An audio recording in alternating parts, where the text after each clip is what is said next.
Hey guys, it's Danconia and welcome back to the Overwatch League Roundup 2020 Week 19 preview.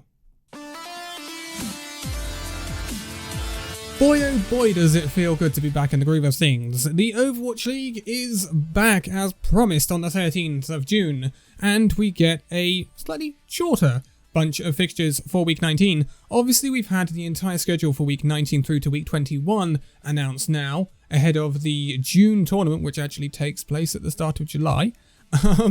But it's been on a little break. There have been a few changes. We went through the hero pool changes yesterday, and obviously we're getting into the second part of the season now. So there'll be two more tournaments this month in August, and then we will be heading into playoffs, which we don't know the full layout of yet, because I believe they still want to make that LAN, I think, or they want to do something pretty special for it anyway. So anyway, let's move on to this then. The regions haven't changed. Everyone is still in the same regions that they were in, even though the Washington Justice are moving to an all-Korean roster. I'm sure we've all seen the moves going on over there.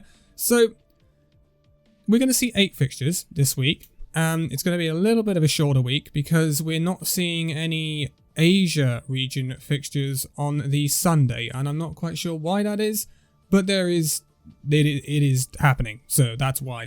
So we won't see all teams in action this weekend. But without further ado, let's get into it. Again, if you haven't seen the stuff about hero pools, check it out in the video I did yesterday, because there are some significant changes to hero pools, and they will be covering both this week and next week. So there won't be any meta preview for next week because it will be the same as this week. So we start off on Saturday, June the 13th at 9 AM BST with the London Spitfire taking on the Shanghai Dragons. London Spitfire come back after the break, right at the deep end, I think we can say. Shanghai Dragons obviously are melee champions for Asia, although they didn't have it easy against the Seoul Dynasty. But the Shanghai Dragons have been looking mighty tough with Fearless in the lineup, and they are looking like one of the best, if not the best teams in the league right now. So, can the London Spitfire take them down?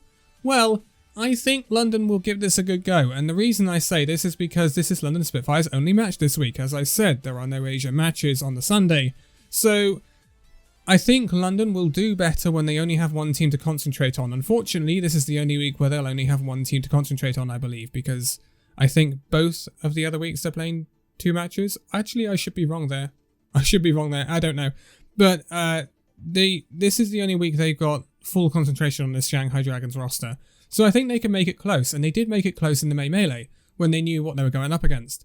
And it was a 3-2 for Shanghai in the end, I think, or was it 3-1? I might be wrong.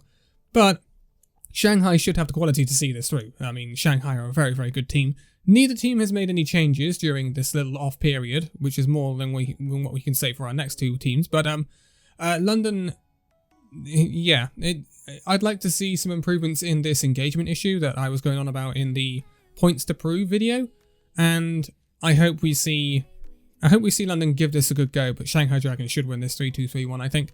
At 11 AM, we will see the New York Excelsior taking on the Seoul Dynasty. This should be one of the matches of the weekend, if not the match of the weekend, because this is 2 very good teams going up against each other. New York have made some improvements in the little break by signing Haxall, obviously last year's Rookie of the Year and ex-Vancouver Titans, ex-Runaway DPS player, and it means that this Excelsior lineup is super, super stacked, especially in that DPS department. They've got the likes of Libero, Who Are You, Haxall now, Sabi Olby, Nene. So they've got a lot of quality in this roster. And Seoul Dynasty, they have a big, big benefit in this hero pool and this month. And that is the fact that Echo is banned. And so Diva is banned as well. And so Seoul can run their Sigma Orisa, which is Marvel's preferred and Gesture's preferred at the moment, pretty much. And they can run the May McCree, or they can run May Reaper, or they can run May Ash, stuff like that. It's probably going to involve May, because May is very good. But they can run those comps, which is the Seoul Dynasty's best look at the moment. I think we can all agree. And they can run that for the next 2 weeks, and then after that it's no hero pools, which we saw them do very well in the May Melee on. So I think it's a very, very big month coming up for Seoul Dynasty. They have to do well in this month, I think. So this is a really difficult one. And also they added Slime, obviously, before the break. We knew about that, and it'll be interesting to see if they start modding him into the lineup and take Toby out, or whether they're going to stick with Toby being like the leading figure in that team after the loss of Ru Hong. Obviously, they don't have Ru Hong anymore, and he was kind of the leadership figure, and Toby has overtaken that, being the only remaining player from that Lunatic High roster. So this should be interesting, and I think this is difficult because we saw New York get absolutely stomped by Shanghai in the May Melee, and we also saw them struggle against Chengdu.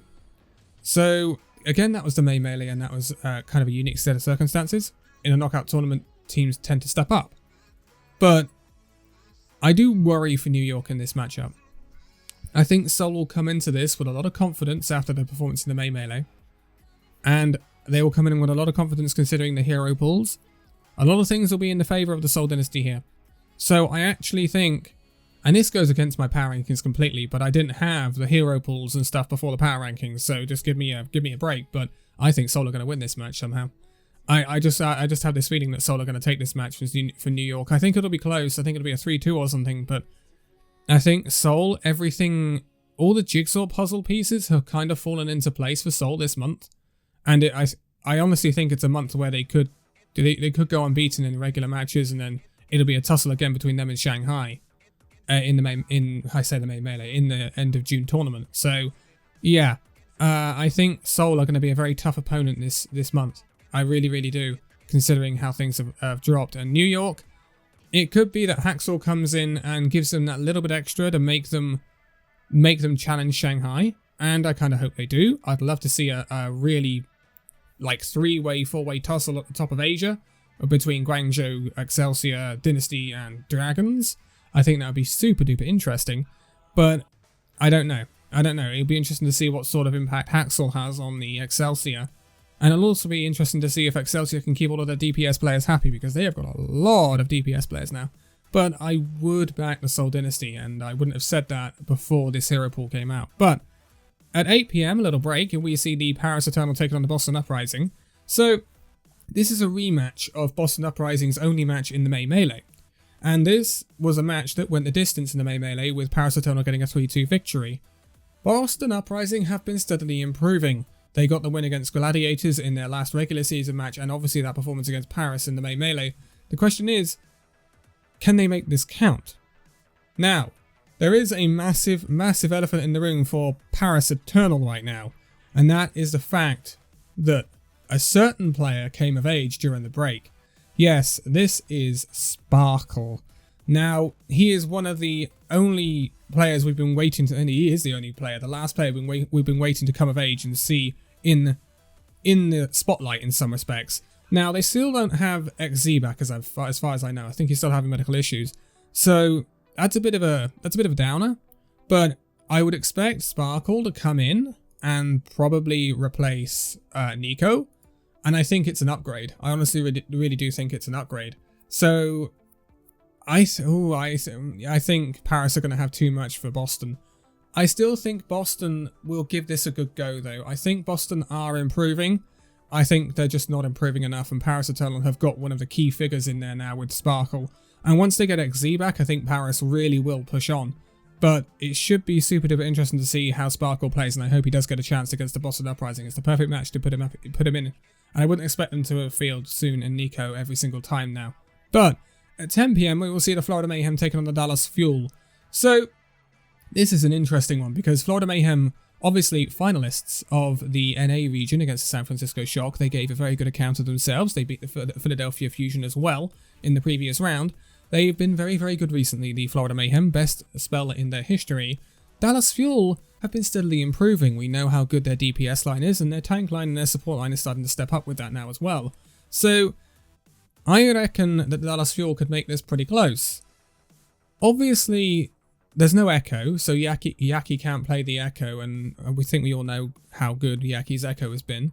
Also, Chris will be forced onto the Lucio most likely instead of the Brigitte, so that's some downsides for the Florida Mayhem perhaps. But I still think this Florida Mayhem team is fairly flexible. I still think Yaki's fairly good on the May. We've seen Yaki's Tracer as well. So yeah, I think Florida Mayhem will see this through, but I think it'll be closer than some people may think with a 3-1-3-2 for the Florida Mayhem, I would say. I think Dallas gonna start improving. I think the future is bright for Dallas Fuel. I really, really do when things start to settle down. They've also got a paintbrush as well now. Now, at midnight, so it'll be into the Sunday here, Atlanta Reign taking on the Los Angeles Gladiators. This is super duper interesting, because I think this is going to be super duper close. Reign have not been perhaps as good as they looked at the end of last season. The Gladiators haven't really lived up to expectations this season. Gladiators are a team that I think can tilt slightly. This should be interesting, and I think this will be a test of Reign to know where they are. They definitely aren't in the top teams right now, as we expected them to be. But are they a team that can hang with the Paris Eternal and teams like that? Or are they a team that is going to be very, very mid-table, like the Gladiators are right now? So I think the Reign will get a win. I wouldn't be surprised if it's like 3-1, 3-2 for the Reign, but it could be super duper close. But moving on to the Sunday, and at 8 PM, we have the Philadelphia Fusion taking on the Houston Outlaws. Now, Outlaws have been running hydration on the main tank. It seems to be working for them so far, but the Philadelphia Fusion are a whole different beast when it comes to trying to beat teams.